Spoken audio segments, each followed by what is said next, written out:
evening.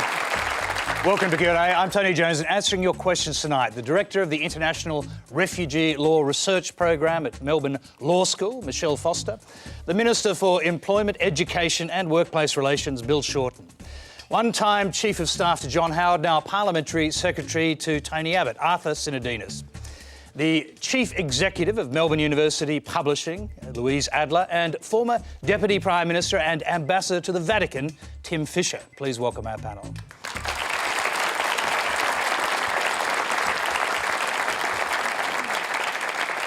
Thank you. As usual, we're being simulcast on ABC News 24 and News Radio, and you can join the Twitter conversation with the hashtag that just appeared on your screen. Our first question tonight comes from Kate Applegarth. Prime Minister Rudd's new policy that asylum seekers will have no chance of being settled in Australia if they come by boat surpasses John Howard's Pacific solution in terms of a hardline approach and effectively places him to the right of Tony Abbott on this issue. Is Kevin Rudd's new policy his children overboard moment, and will it win him the election? Michelle Foster, let's ask you first. OK, sure. Thanks for the question. Look, I've got quite a lot to say about whether or not it complies with international law, but I'll answer your question about the politics of it. I think what we can see in this policy is another in a very long line of policies that's designed to provide a short-term quick fix to what is in essence a very complex global phenomenon. We've tried so many times, time and again, to come up with some kind of policy that can make the problem disappear. We've tried this before. We've tried mandatory detention. We've tried detaining people in the middle of nowhere in Australia. We've tried sending people to other countries. We've even tried to make ourselves disappear by excising the mainland. And I think there were some in the community that will feel quite cynical about this policy.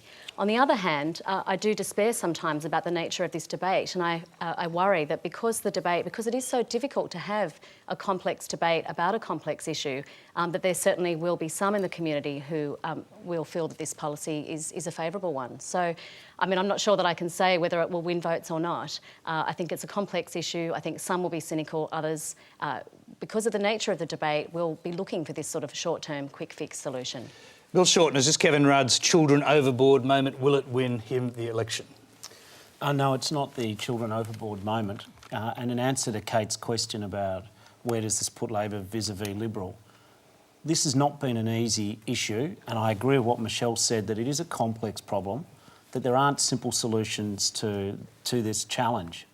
And nor is it wrong for people to want to come to Australia.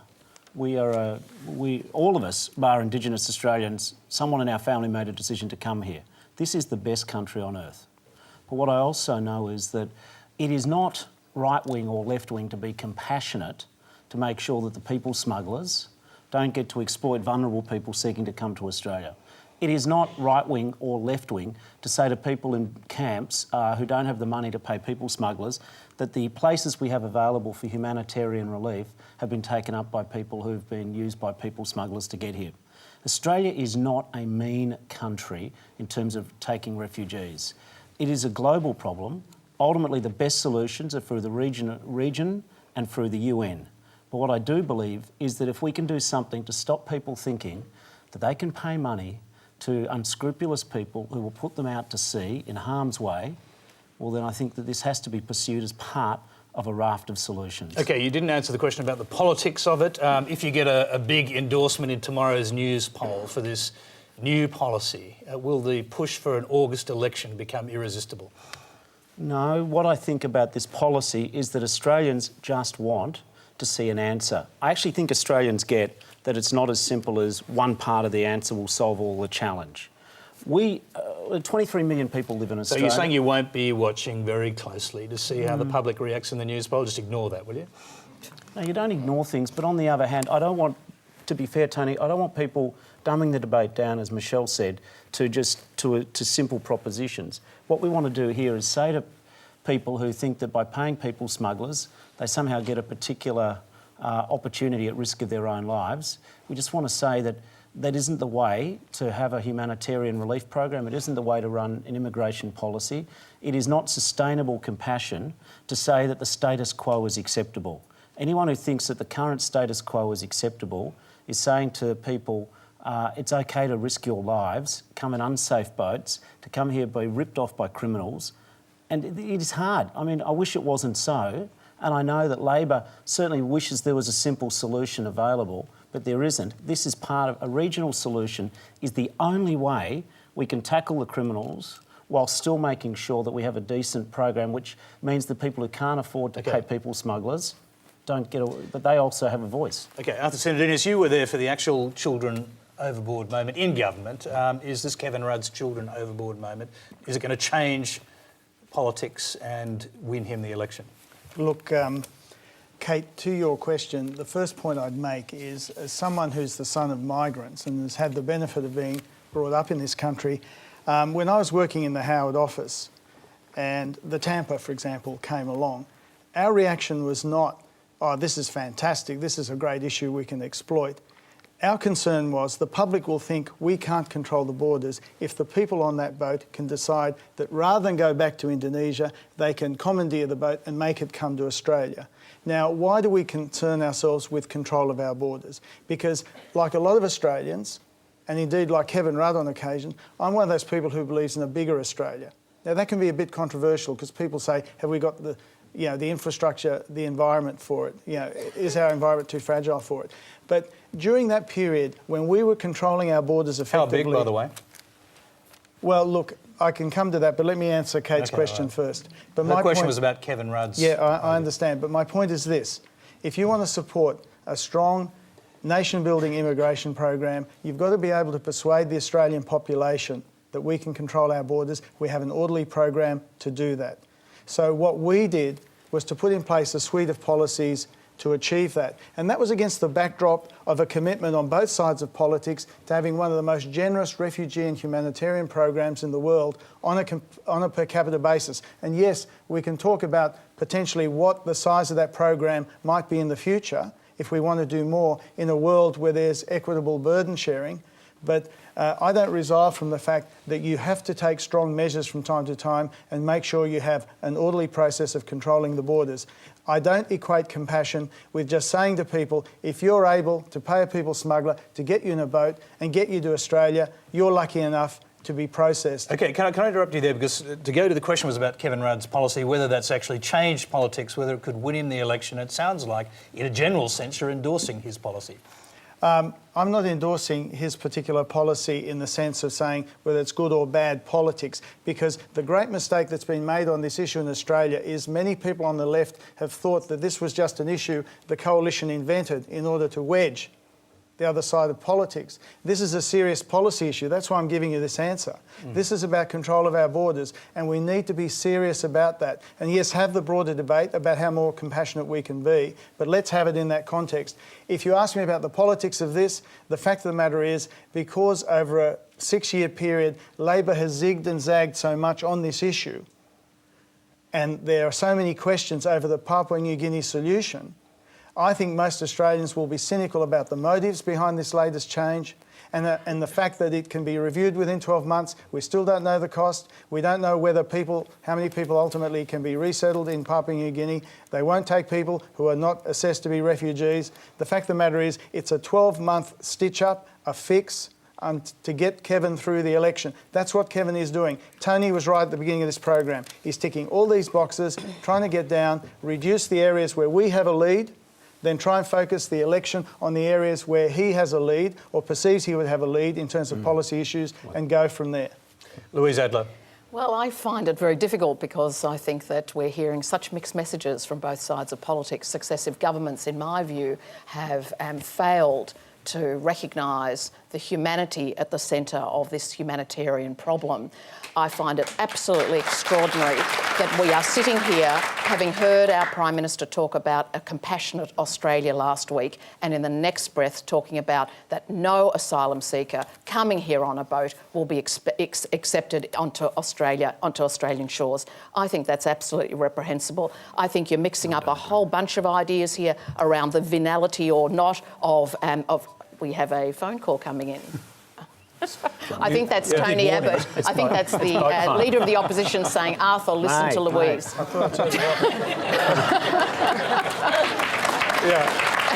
I'm on message. It's probably just Barry Humphries calling you. Don't worry about it. So, just to kind of try to articulate the problem from where I sit, and I'm no expert. I'm neither a politician nor a law refugee expert. I'm simply another child of migrants, and it seems to me that this whole issue has been one that's dogged successive governments without a proper account of humanity at the centre of it. And I keep on thinking about John Stanhope, who's the administrator on Christmas Island, last week talking about the fact that there's a baby boy, a little baby, sitting in his morgue, lying in his morgue, and whose name cannot be named, he cannot be identified. His parents have disappeared, probably drowned at sea, and we have no idea of the humanity of that child. And I think to myself, I'm a mother, most of the people in this audience are children or mothers or fathers. How do we feel about the idea of a little baby in a morgue lacking an identity?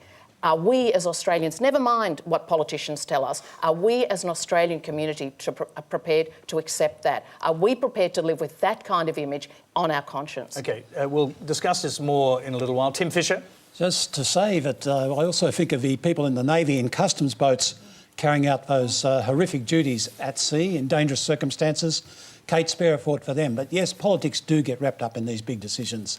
We are in a democracy, after all, just ahead of an election. It's a complex problem. I think we actually ought to focus more on the source of the problem, on the countries like Sri Lanka and others, and boost our defence attaché network, who can make a difference. For 2 years, under Labor, there were 0 boats from Sri Lanka. Why? Because we had people like Kathy Klugman, High Commissioner, roving ambassador, go through the fishing coast, say it's illegal, it's dangerous, it's deadly for you to get on boats. And they engaged the Sri Lankan Navy. They got criticised for doing so. But for 2 years, 0 boats by going right to the source of the problem. Today, we don't have a defence attaché in Sri Lanka. We should, on the ground. He's based in Delhi. We should have a Sri Lanka defence attaché unit, but equally from Delhi to Dubai, we should be increasing our defence attachés because they can make a difference at cutting off the problem at the source, a very complex set of problems, Papua New Guinea being just one part of a possible solution, depending on implementation. Tim, briefly, your own side of politics, that is Tony Abbott, possible future Prime Minister, says he will use the Australian Navy to turn back boats. That's a better solution, he says, than all of these other ones. So what do you say to that? Well, Jim Morden and others have very carefully explained on some of the ABC programs it can be done, it was done, but it's still better to cut it off at the source so there's less pressure.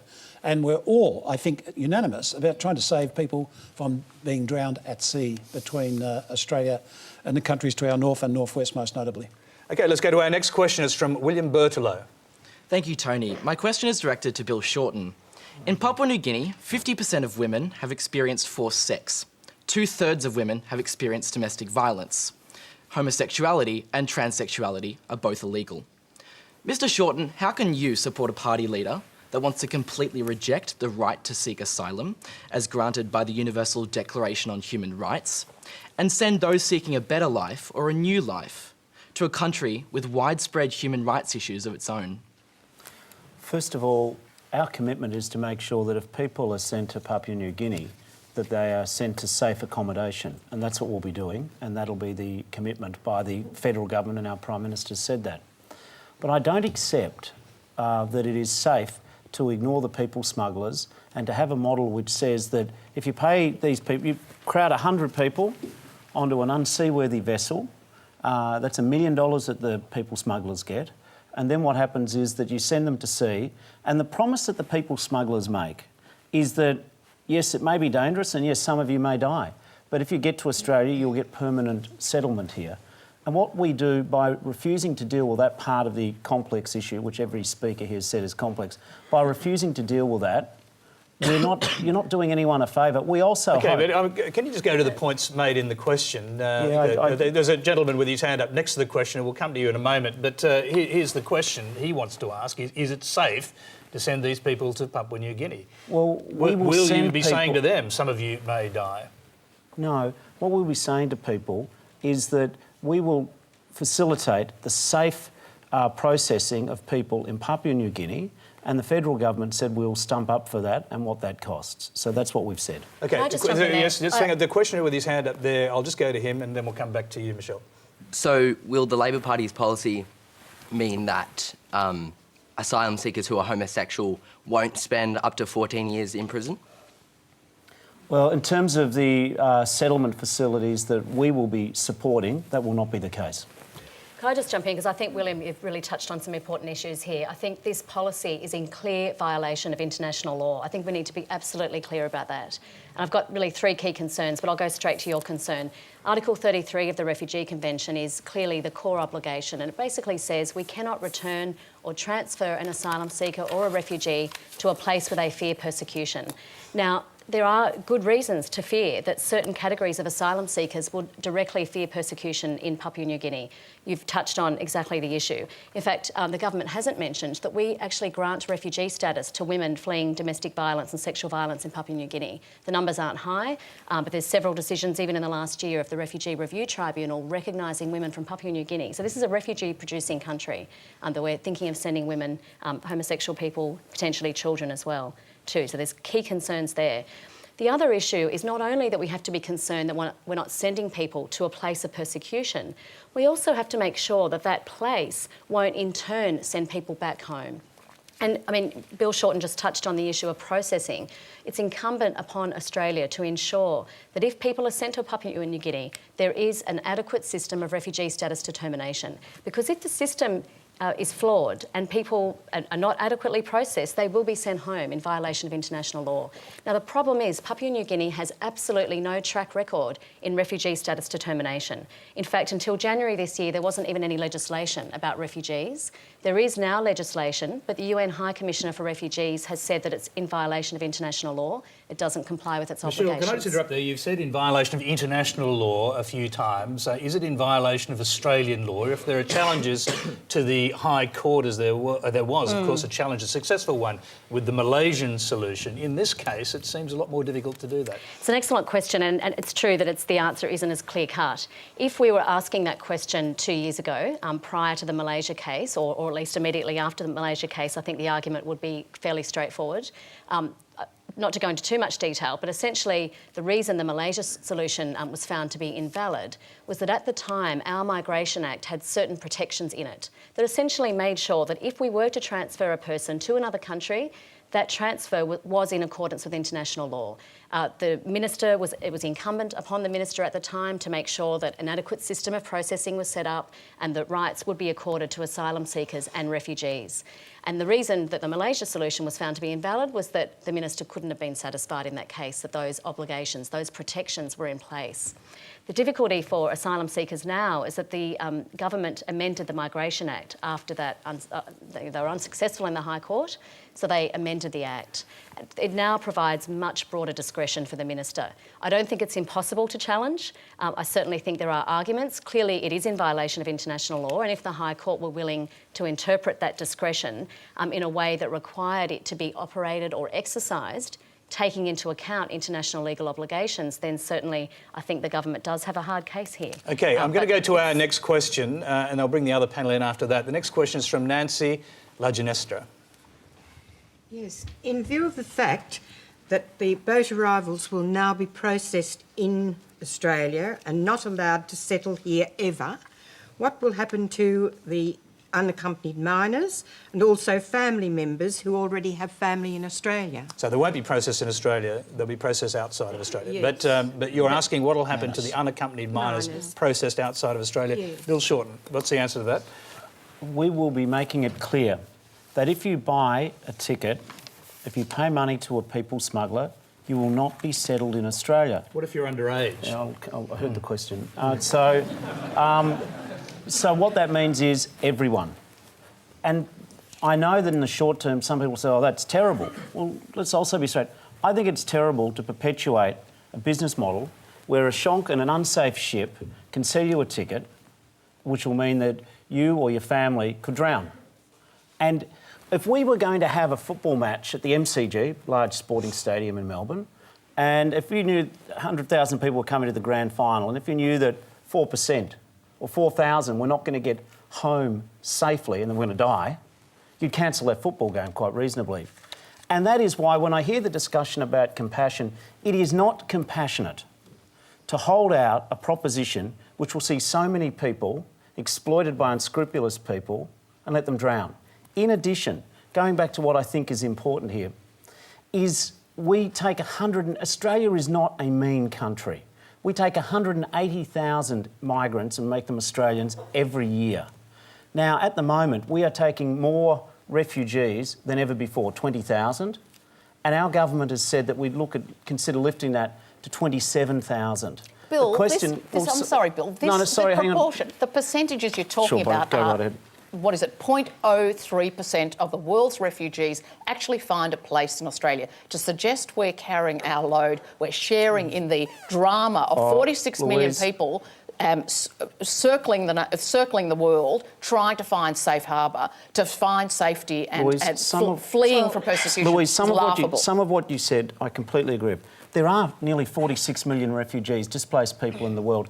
Australia ain't going to take them all. Okay, And but I'm going to just take us back to the question. I just want to confirm what the questioner asked. Tony, I was here when Louise interrupted me and she made it a point. Sure, I and I let her that. interrupt me, so did you. I just want to... But you had gone off subject, to be fair. I'm sorry, and but why not... we wanted to actually just confirm Tony, that simple Louise thing. has made this... I'm not going to... I don't believe that we are a mean country. And when Louise says that Australia's not doing the heavy lifting, actually, out of the 22 countries in the world who have a dedicated resettlement program, we are third only to Canada and the United States. And on a per capita basis, we do take more refugees. Yeah. So I get this is a difficult issue, but I don't think we do ourselves a service by telling Australians we're not doing I'm going to a lot. interrupt you again, just to absolutely confirm the question, or the answer to the question. So children, unaccompanied by their parents or any adults, will be sent to Papua New Guinea in spite of the dangers you've heard of it in the other question. Is that correct? Where it is safe to do so. Well, could I just say that? I mean, what does that mean? Can I just say that at the moment, the children who were in Papua New Guinea have been brought back to Australia because it is unsafe. Yes. So, I mean, I can't see how you could possibly... I mean, the Minister of Immigration is actually also the guardian of unaccompanied children. So he has an obligation to act in their best interests. Now, I can't possibly see how he could make the case. So does the government know, and can you guarantee the safety of children sent in this manner from asylum seeker boats and processed in another country? That is the only basis upon which you can do that. But also, let us be... How long will it take before you can do it? Because you can't do it now, can you? I'm still going to do you the courtesy, just follow up on your first question and the lady's question, where it is safe to do so. But also, let's understand the consequences of what we're saying. If we say that you should never send children where it is safe to do so to another part of another country as part of a regional resettlement, then what you do is you create the incentive to put a whole lot of unaccompanied minors on boats. And that is also a dangerous thing to be perpetuating. Tony, on the matter of meanness, can I just make a point? Japan must rate as one of the meanest countries in the world. It has 5 times Australia's population, takes 1/10, in fact, for decades, has taken next to 0 refugees. Yes, they do very good things. Shinkansen's now been operating for 50 years and so forth. But on the actual question of meanness, this country, even Pope Benedict, asked for some fast-track Iraqi visas for Iraqi bomb victims when I was ambassador there in Rome, and Australia let them through the front door. A clear-cut decision. OK, a small number, but don't disparage Australia's efforts to take people through the front door under John Howard and under subsequent Prime Ministers. OK, Arthur Sinodinos, I'll take you back to the series of questions that were asked there. I mean, we're talking about the safety of the Papua New Guinea solution. Also, the question has arisen as to whether unaccompanied minors will end up being processed outside of Australia with no recourse to lawyers or to Australian facilities. It's unfortunately the case that when you do this sort of policy, and there are 11 paragraphs to the policy, there's a memorandum of understanding to come, costs haven't been figured out, there are questions around the fate of certain groups, what happens to people who are not accepted as refugees in PNG, where do they go? The issue of how you treat certain people who may, under PNG law, have problems there, just raises the issue we had at the beginning, which is this is a policy on the run designed to last 12 months. And unfortunately, I think what's going to happen is that the government is hoping that, you know, the message that's sent about PNG is such a chilling message that all of a sudden people will stop coming.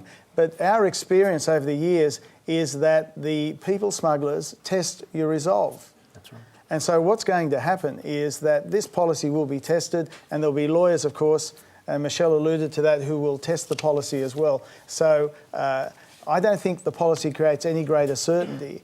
And the more days we spend debating this, coming back to your original question, Tony, about the politics of this, and the more this looks like unravelling, the more it looks like a good idea at the time, in inverted commas, which again becomes unravelled because the detail has not been nailed down.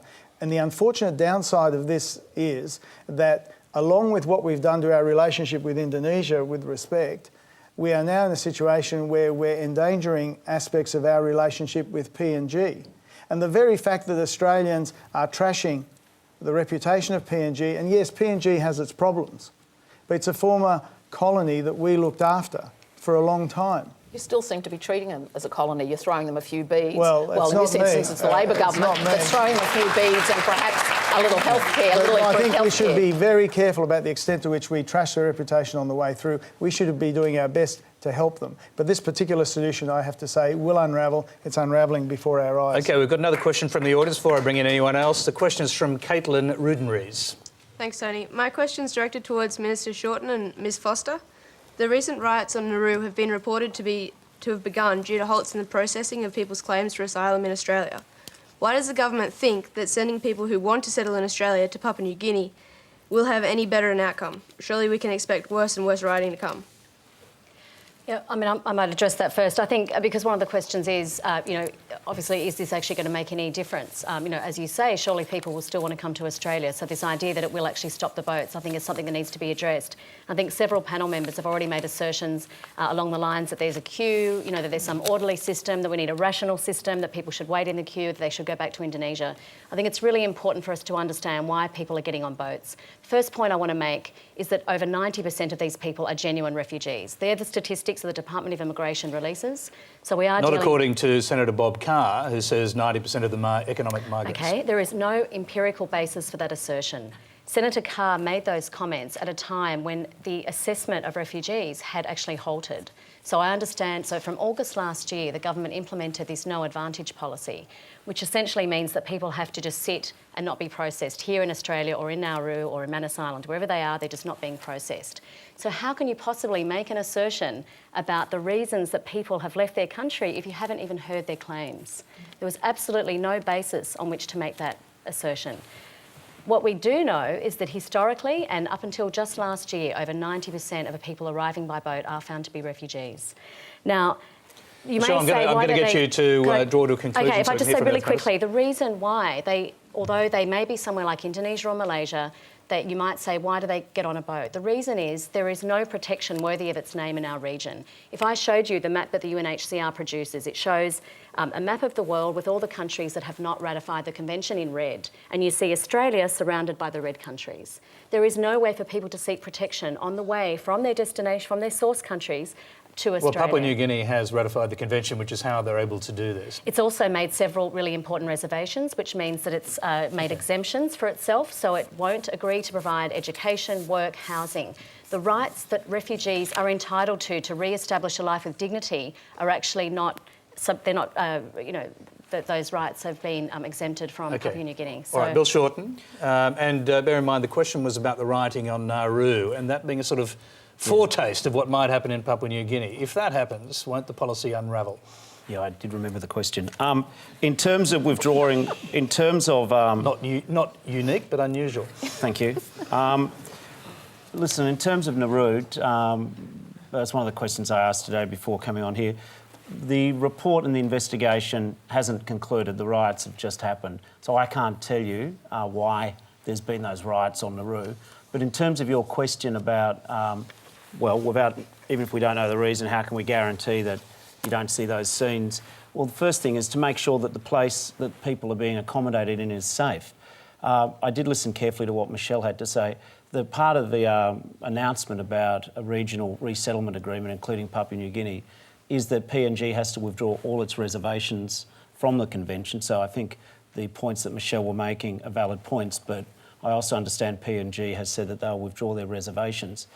And when we debate this whole issue of how do we take refugees in Australia, again, I'm going to return to this point, which I think is important. We're a country of 23 million people. Despite what some people say, we're not an ungenerous country. We have 250,000 Australians are born each year. Our population grows by that. We take 180,000 migrants. Australia has an immigration policy which brings people in for family reunion, which brings people in for skills, also brings in refugees. There are 45 million refugees in the world. With the best will in the world, we can't take the sort of numbers that we see some people would like us to take. I also know that in Australia, whilst, you know, I too, like two of the other panellists, are the son of a migrant, I also know that if we want to keep growing our population, it's important that we do it in a sustainable, compassionate way.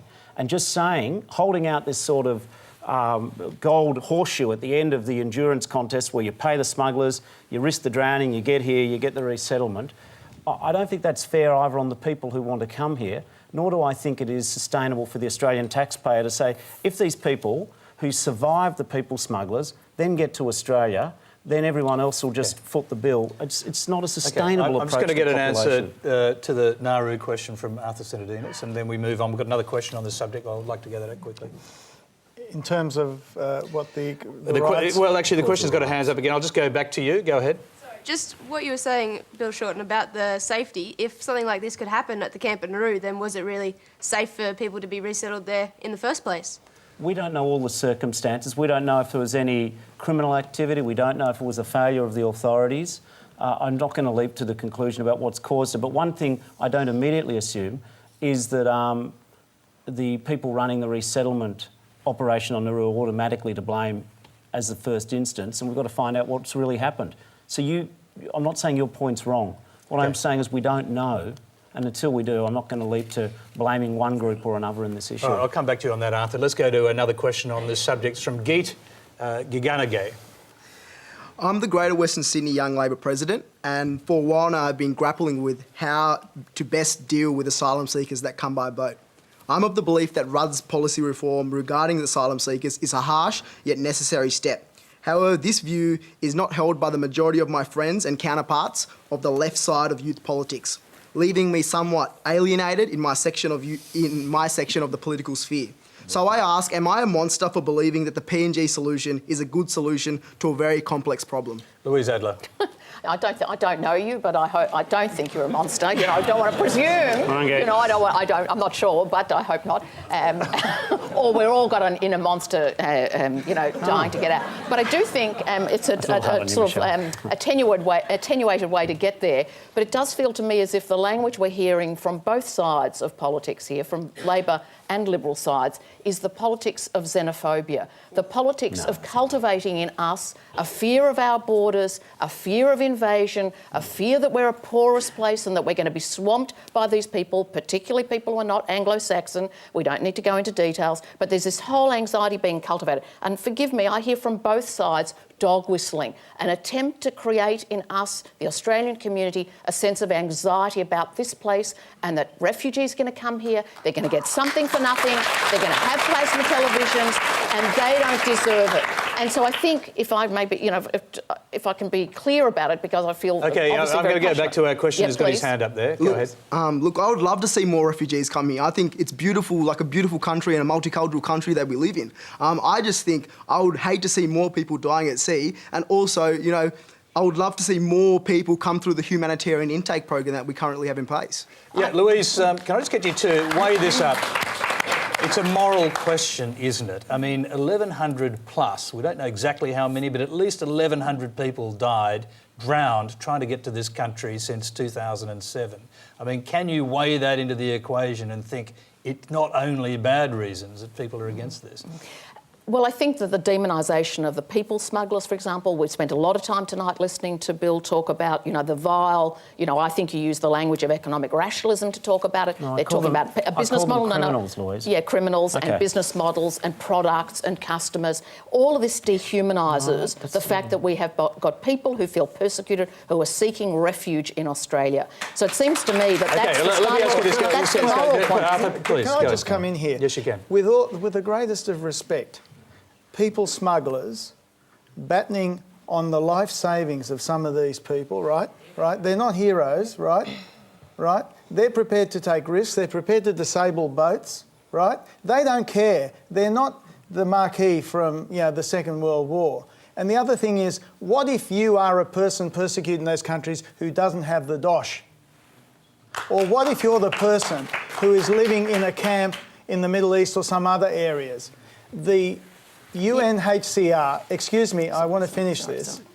The UNHCR is about to seek $5 billion to deal with the refugee outflows from Syria. Now, what role should Australia play in that regard? Right? There's a whole series of these obligations. And to your point, Geet, you're from Western Sydney. When I go out to Western Sydney, people in Western Sydney feel under pressure because population has increased while their infrastructure has not kept pace. There's more congestion, and they feel often that people are coming in, it's disorderly, and there's been not enough planning by Australians for all of this. And ladies and gentlemen, Shorten and I have to deal with these issues on a day-to-day basis.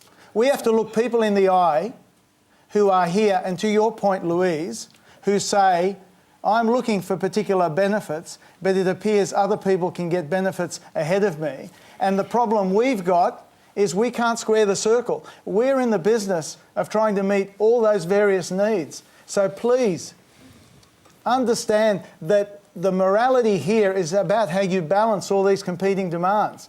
The morality as politicians for us is how you do that. And Michelle, to your point, before you put it, we will do everything. We will do everything consistent with the law, because I don't believe any Australian government, whether it's a Liberal government or a Labor government, would willingly ignore legal advice about how to do these issues. Okay, quick question for you on the coalition policy, because no one quite understands how it's going to work. Would you send back boats with unaccompanied children on them?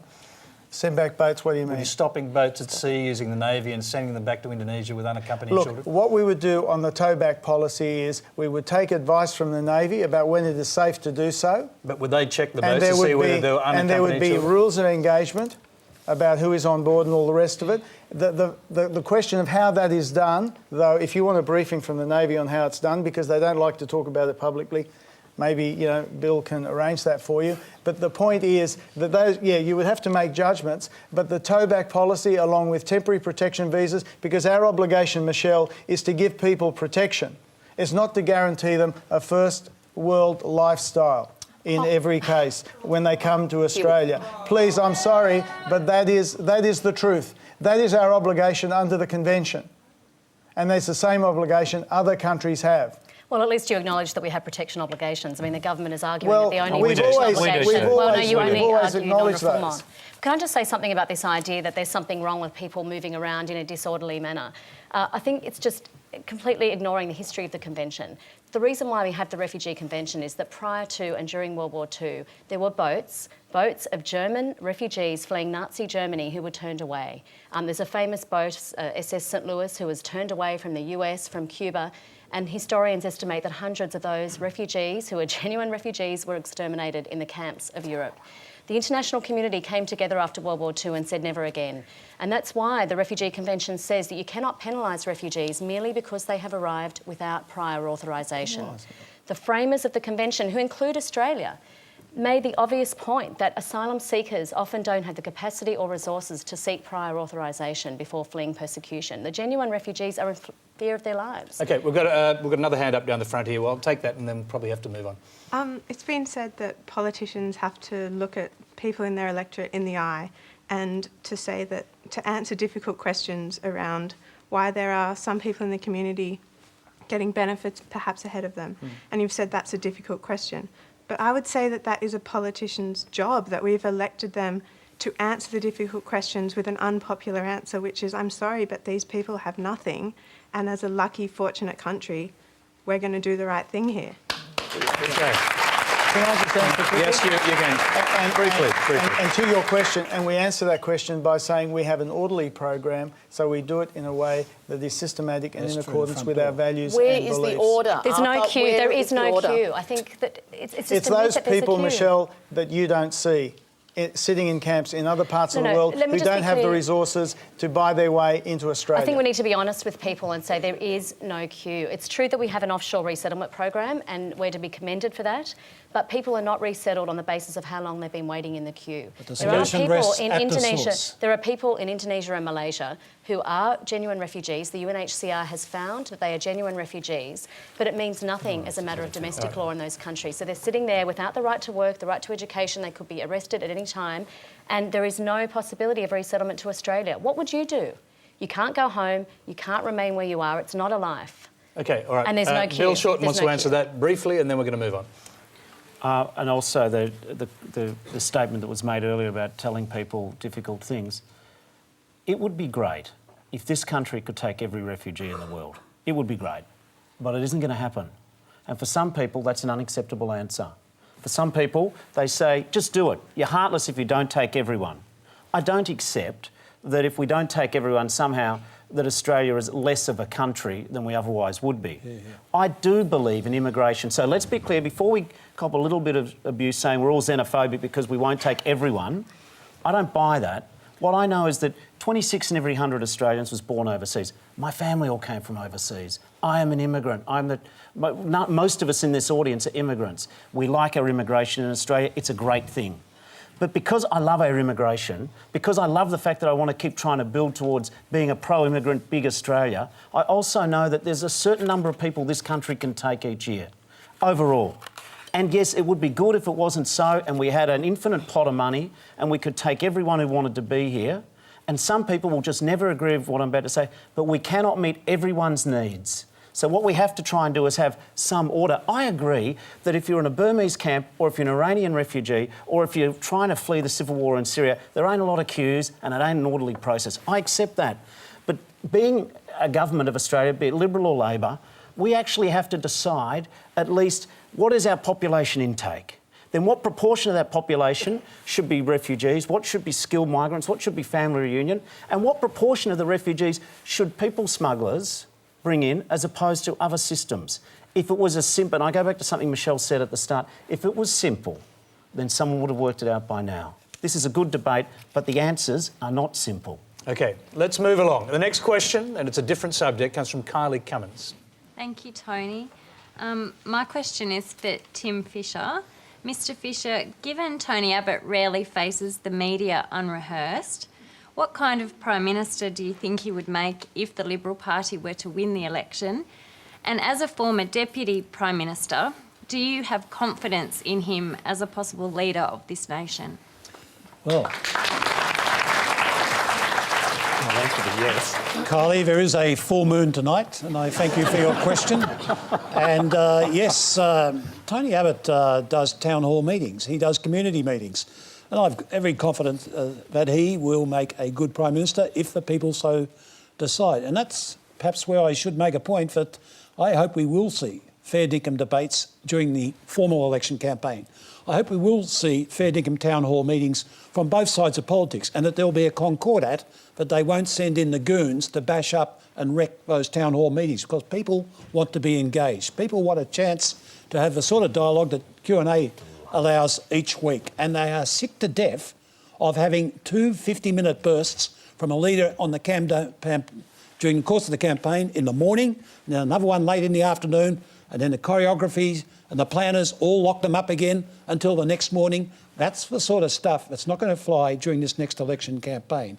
I think we need fair dinkum engagement by the leaders and the senior personnel on both sides of politics. I'm very confident that Jesuit-trained Bill Shorten and Jesuit-trained Tony Abbott will meet the pace on the matter of debates. Okay, other Sinodinos, I took what was being said there as a strong suggestion that Tony Abbott should come on Q&A. What do you say?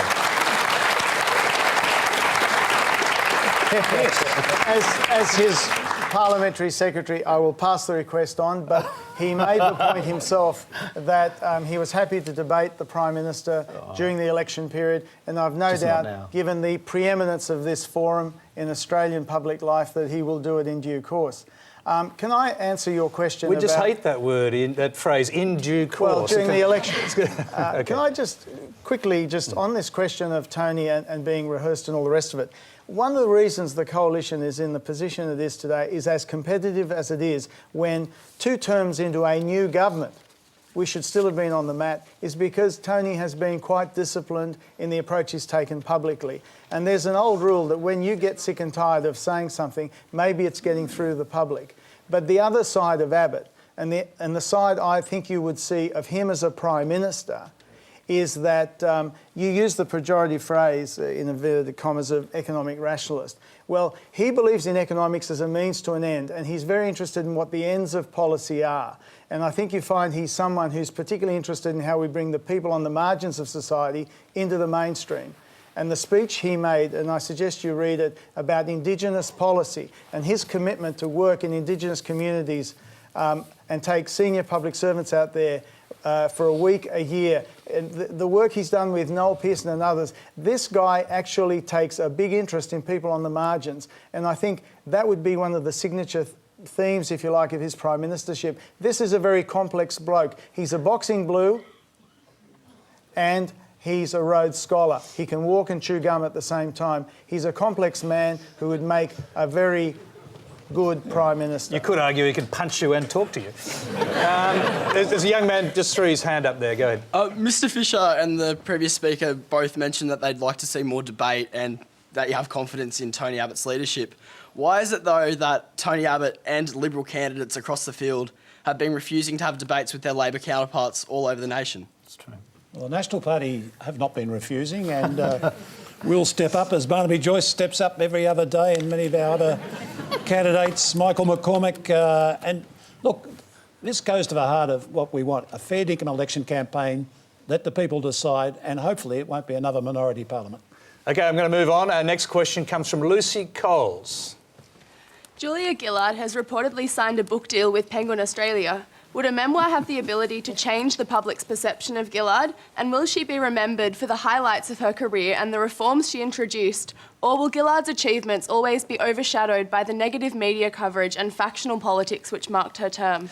Louise Adler, you're a publisher. I imagine you probably put in a bid for that memoir. Oh, we never talk about what we bid for and what we didn't bid for, but I hope that she writes her memoirs soon. I think they have currency now. I think her 3 years... Currency $500,000, according to one rumour. You know, publishing is about personal relationships as much as the chequebook sometimes, so good luck to her if she's managed to achieve an advance like that. And I hope she does talk about her period as Prime Minister. I think it was a remarkable period. And I think we're interested. I mean, MEP is a publisher of political books. We specialise in that kind of work. Of course, I'd be very keen to read her account of her Prime Ministership. Do you think, will it sell? Do you think it'll be a bestseller? I hope so for her. I hope for my colleagues in publishing. In the book industry, we want the book industry to thrive. So booksellers will want to support it. Publishers will want to support it. Designers will want to support it. So from our point of view, a bestseller is a good thing. And when it's about politics, it's terrific. Bill Shorten, I imagine you'll get an advance copy. In terms of... I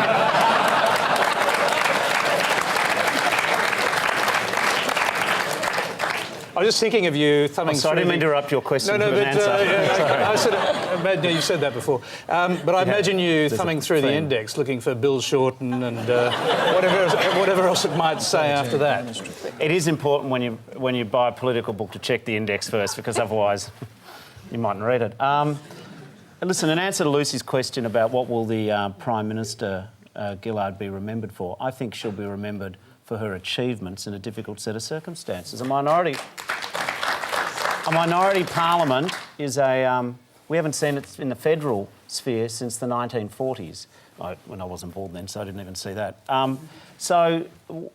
There's a lot that's happened, and I think history will treat the accomplishments of the minority parliament and the Labor government perhaps more generously than has been in recent times. And I just submit to you to contemplate when I say that, superannuation is going to go up, so that's better for people's retirement savings. We're pushing through the education changes, which will see individual children get the best support possible in schools, government and non-government. And of course the National Disability Insurance Scheme, which Prime Minister Gillard helped champion. So, yeah, I think history will treat this term of government and Prime Minister Gillard's stewardship better than some of the polls have. And some of her colleagues. On balance, we will see that Labor is now competitive. There's no question in my mind that the negativity of the minority parliament, where each law was passed by one vote. Imagine watching your favourite football team and they win every game but by one goal, and if you treat each legislation as being a contest, there's 580 laws were brought into being during the time of the minority parliament. So there was a lot happening, but it was always very close, lots of negativity. You know, someone asked earlier about Tony Abbott. I've got no doubt that he's been a very effective opposition leader. I mean, you can be when it's a minority parliament, but he certainly was. But what I think Australians are now looking for is more positive than negative, a sense that you have leaders who are going to care for the future as opposed to be always looking backwards into the past. So, yes, I think, Lucy, that Prime Minister Gillard will get a better deal from history than she got in some of the media now. But what I also think is that now this election is a contest and it's probably forcing Tony Abbott into new ground, because Kevin Rudd has created a competition, and even the most unkind critics of Labor will say it's a more competitive election. And I think that now it's the challenge for the Libs is to be positive, not negative, and to be looking on the future, not just the past. Michelle Foster, just on the Gillard memoir question, do you want to respond to? I do tend to agree with some of the points that are being made. I do think that that her legacy will be celebrated. I do think it is quite, and I agree with Bill Shorten, that it's remarkable actually to see how much that minority parliament did achieve. I certainly think that I actually think that what Julia Gillard said at the end in her concession speech, that gender doesn't account for everything. It certainly accounts for something. So, yeah, I think I would certainly look forward with interest to the memoirs. OK, we've got time for one last question. It comes from Philippa Clark. Hello, Tony and panel. My question is to Tim Fischer. As a very successful politician on the autism spectrum, you've said before that your obsessive nature has helped you to scale the heights of politics. What advice would you give to young people like me who are also on the autism spectrum and are seeking a career in politics? Philippa, thank you for your kind praise. Never give up, and never give up. It's going to be a hard battle for you to make progress and for young people to break through, be they autistic or otherwise, or on the spectrum or otherwise. But education in this country is a great ability to lift everybody's income and close the gap on the disparity in income. And education has probably brought you to make that question tonight and plan a career in politics. Good on you. And what we must have in this country is equal educational opportunity, a good government school system, a good non-government school system, a viable non-government school system. I raise that because that's the key for you and your like to have opportunity in Australian politics. So it requires discipline, it requires determination, it requires standing up for what you believe in, and I say again, never give up. Good luck to you. Tim, what about this idea that you have to be a little bit obsessive, that your obsessive nature sort of helped in politics? You've got to drill down on yeah. Issues. Transport infrastructure has been dear to my heart. This country does need high-speed rail sooner rather than later, from Brisbane to Sydney to Melbourne via Tullamarine. But that's obsessive, yeah, but it's something I've researched over the years. Likewise, agriculture badly needs a strategic framework to take this country forward, to boost its food production in a sustainable way and to get ready for the climate chaos that is unfolding. Is that obsessive? Well, I think it's sensible. Louise Adler.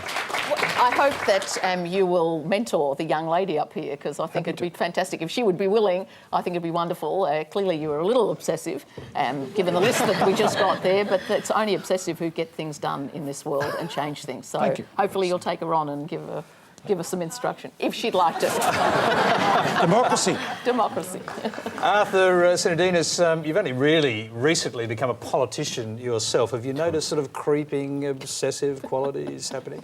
I think politics is a vocation. It's not like other jobs. It has tremendous highs and tremendous lows. There are times when you feel like, why did I get into this? Because the media scrutiny, not so much brings out your strengths, but relentlessly exposes your weaknesses, and you have to be ready for that. But if you want to make a difference, and one of the reasons I came back into the political process more directly is you've got to be on the inside. You've got to be on the inside, and you've got to be prepared to back yourself. And the other thing is, the other piece of advice I'd give is always, to the extent possible, be yourself. Yes, people say that, you know, you have to compromise, inverted commas, being part of a political party. Well, yes and no. You've got to be pragmatic, but on the road to somewhere, to a set of principles, and always stay true to those principles and why you're there and what you want to believe in. I mean, to be fair to Bill Shorten, one of the things, Bill, you're involved in with the disability care, which has become a bipartisan policy, is something that you can feel a great deal of satisfaction from your own role in. And this is what politics is about. There are things you touch, things you do. I remember doing things in the PMO when I was in the Prime Minister's office, and you look back and you think, gee, that was fantastic to be involved. That made a difference to someone's life. And it's a gain to the community, and we live for something other than ourselves. And that's a satisfaction you don't fully get in the private sector. Bill Shorten. Philip, your question actually made me think of my family. When we think about involvement in politics, I would strongly encourage people to get involved. It is worth it, but I also realise, Philip, listening to you, I've got 2 daughters. They're not as old as you. I hope that they would be able to present their point as well as you did tonight. You also make me realise I miss them, so it's good to be here with all of you, but I'm actually missing them. They should be in bed by now, though. But your point about people with impairment and getting involved in politics, I would just say impairment's just one fact of life. The best thing I've done in politics so far was get involved on disability, and what I realised is we've got to stop categorising people by one attribute, and there's just so much going on. Now, I heard you say you're not necessarily of Tim's party, even though Tim and Arthur have been immensely charming, you know, like, if I wasn't Labor, you know, you'd vote for them. But I'm not, so please no one follow that experiment. But what I would say, Philippa, is I don't know if you're Green or Katter Party or Labor, but, you know, I'd certainly be keen if you'd be interested to get involved with the Labor Party. I was going to give her a card. Michelle, the final word to you, and we'll have to go. I think I would just say that I do hope that, notwithstanding sort of concerns about the way Julia Gillard was treated, that women certainly will continue to be involved in the political arena. I think we are very fortunate that we have a range of very inspirational women still in politics, which is a really good thing. I mean, I guess I'd also really hope that, and I'm not sure, I think this is probably just a utopian hope, that we could move away from this obsession with polls, because I think you're talking about being obsessive, and I think what's clear to me is that for anyone to litigate their particular concern, you have to have such fortitude, because it can be really difficult to explain to people, you know, the benefits of a long-term policy when we're so concerned about how this is going to poll in 2 weeks. I mean, it makes it really incredibly frustrating for politicians who actually believe in policies, who want to implement policies that, you know, have a life beyond a term or even, you know, a 2-week poll. So, yeah, I think that there's certainly some room for improvement, and maybe the media has a role in that as well, to stop being so obsessed about polling. Well said, Michelle. That's where we'll have to leave it tonight. Please thank our panel, Michelle Foster, Bill Shorten, Arthur Sinodinos, Louise Adler and Tim Fischer.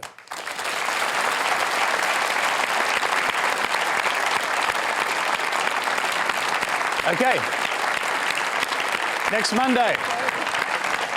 Thank you. Next Monday, I'll be taking the week off. Virginia Trioli will be in this chair with actor and comedian Magda Zabansky, the Minister for Employment, Participation and Childcare, Kate Ellis, Liberal Party rising star Josh Frydenberg, the former head of Prime Minister and Cabinet, Peter Shergold, and the human rights lawyer Shahzad Akbar, who's suing the US government on behalf of civilians killed by drone attacks. I'll be back in 2 weeks' time. Until then, good night.